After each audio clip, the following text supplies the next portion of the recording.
Hi నమస్తే, నేను మీరు ఆపల్ భాస్కర్ అడ్వకేట్. మీ అందరికీ తెలుసు, భార్య భర్తల పంచాయతీలు విపరీతంగా పెరుగుతూ ఉన్నాయి. ఒక మధ్యప్రదేశ్ హైకోర్టులో ఈ మధ్య ఒక కేసు విచారణ జరిగింది. తన భార్య పర వ్యక్తితో తిరుగుతుందని, వ్యభిచారం చేస్తుందని, విడాకులు కావాలని కోర్టుకు రావడం జరిగింది. తను పరిశీలించినటువంటి ఫ్యామిలీ కోర్టు అతను పెట్టినటువంటి కేసుని డిస్మిస్ చేసింది. దాని మీద అతను మధ్యప్రదేశ్ హైకోర్టుకు రిఫర్గా అప్పీల్ వేయటం అనేది జరిగింది.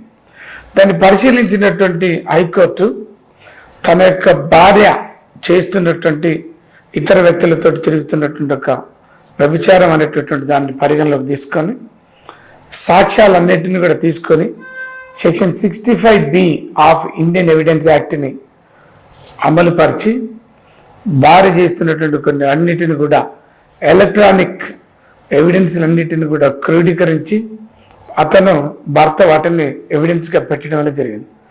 దాన్ని బేస్ చేసుకొని కేసుని విచారణ చేసినటువంటి మధ్యప్రదేశ్ హైకోర్టు భర్తకు భార్య వ్యభిచారం చేస్తుంది అనేటువంటి ఒక కోణంలో ఆ గ్రౌండ్ తోటి విడాకులు మంజూరు చేయడం అనేది జరిగింది.